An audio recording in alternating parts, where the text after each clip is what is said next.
from what you just spoke about, it seems like it's a lot to do with insulin and food related and diet related and what you're putting into your body. And um, Mhm. so there's this whole thing, these fads with different diets, right? Whether Mhm. it's Mhm. ketogenic diets, whether it's the paleo diet, and then you have these other ideas Right. of intermittent fasting, time restricted feeding, or you have Mhm. sustained fasts. And but before that, you mentioned something a few minutes back about how when babies are really small, they use ketones Mhm. for the brain, Right. and then as babies become children, we sort of Mhm. end up getting them on board with this processed food, 3 meals a day, 5 meals a day. You Mhm. can't get a Mhm. child go hungry. It has to have food for fuel to grow. Mhm. But clearly, that prolonged pattern starts causing issues, right? So, Yeah. I mean, first of all, do children need the 5 meals or that much food and sugar as we are pumping into them?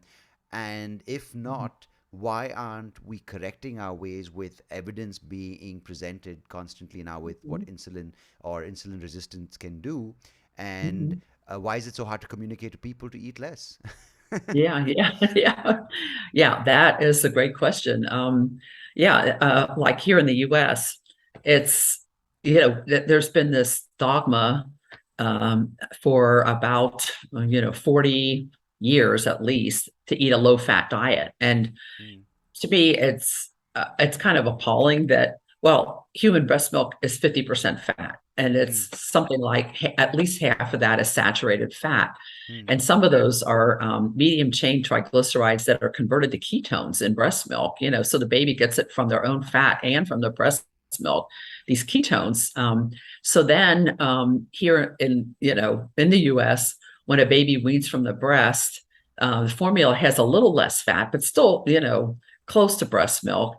But then when they go off the infant formula, they recommend that children start eating low fat or fat free dairy. That what they recommend for children has almost no fat, and it's really bothersome because your body needs a certain amount of calories, Yeah. and a certain amount of protein, like maybe 15 or 20% of your calories, um, and for a child. But if you're not eating fat, you're going to eat carbohydrate to make up the Yeah. difference in calories. So the children, what we're seeing are preschoolers that are already obese, and even some of them have already, young children have type 2 diabetes, which used to be called adult onset Oh my diabetes. God. And now we're seeing it in children and very much, in teenagers here in the US, children that are quite heavy. And that was unusual. Even like when I was a child, there was one little girl in my whole school Yeah. that was, heavy. And now it's very common to see heavy children here in the US. And you know, eating, telling them to eat low fat, you go from 50% fat in breast milk to they would hit, if they had their way, it would be zero. Yeah. I Yeah. mean, it doesn't make sense. And the brain is still growing rapidly at that point, and the brain needs these lipids. They don't have any source of anything that would make ketones, Mm, to help, build the brain. Um, I do think, some of this could have uh, something to do with the high, increasing rate of autism that we're seeing here in the US. Um, that, how they're being fed mm. um, may have something to do with it. But, like school lunch programs go along with these guidelines to eat low fat. And there's something called the WIC program, Women's, Infants, and Children. It's a program for people that, don't that have a low income, where they provide food, to the pregnant mother, and then to her infant, and then to the children up to a certain age.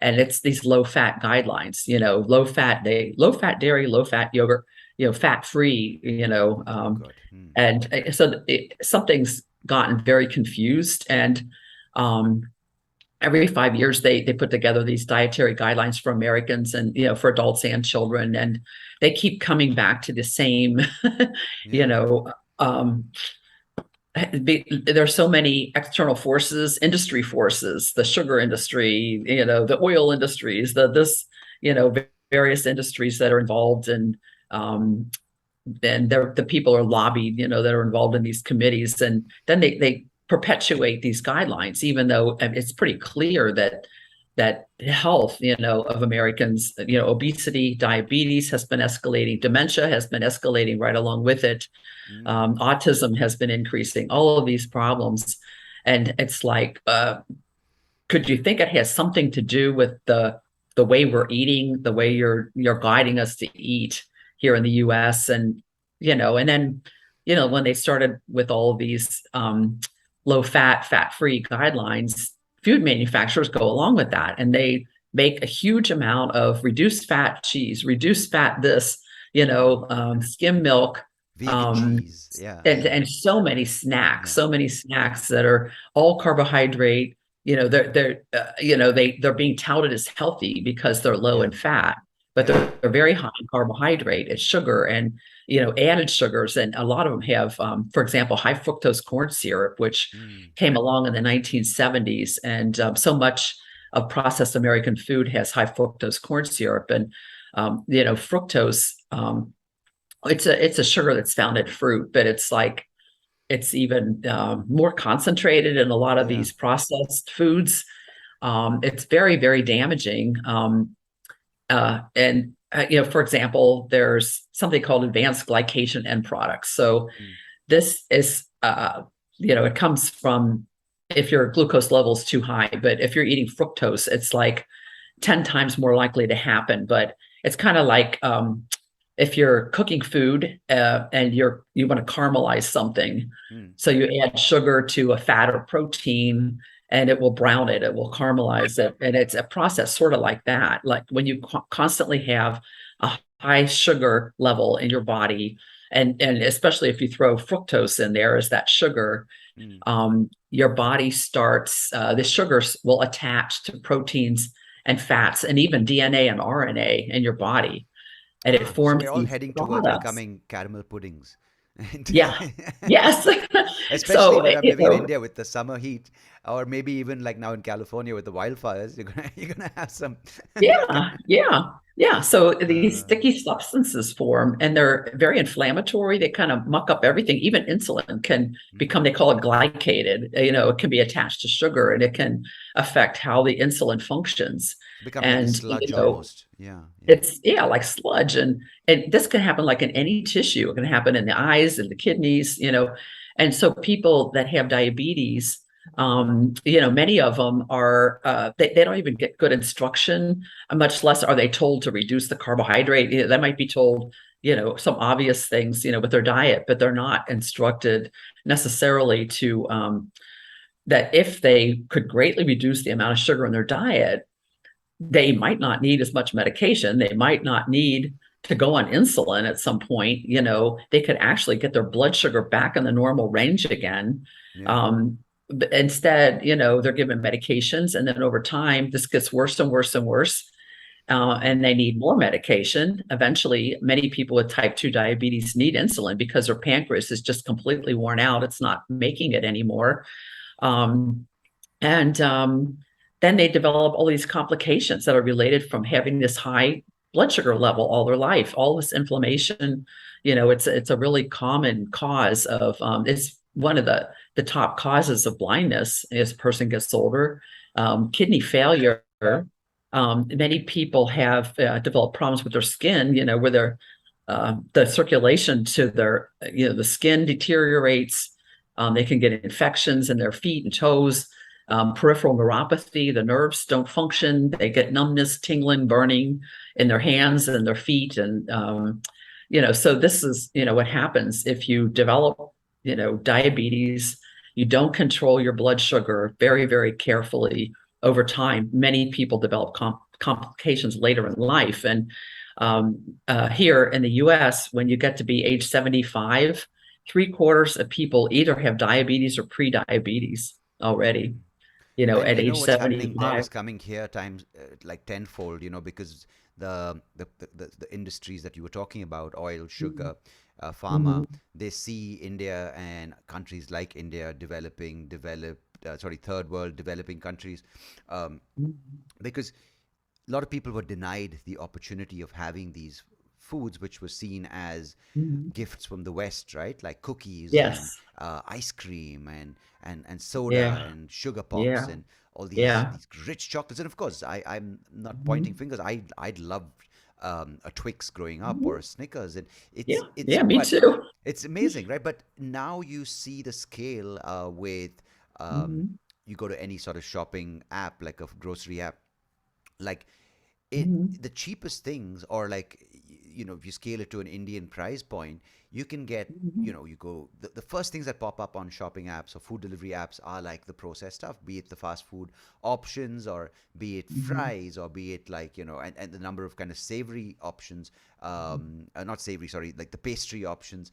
You have all these um, these bakeries opening up with all these sugary foods, and it's Mhm. just not even questioned. And it's Mhm. now like the thing to do, and what you just described is happening, Mhm. is unfolding on a huge scale in India, because how do you tell someone who's never had something, no, no, don't eat this pack of cookies or Oreo cookies? Mhm. They're like, Mhm. no, you've always had it, I want it now. And Yeah. we have this massive obese problem. I mean, diabetes is a huge thing in India. You have people saying, oh, but Indians are small, they don't have a big build. But the point is, we are heavy sort of on rice diets and on wheat diets. And while we did Mhm. have a balance with vegetables, now there's Mhm.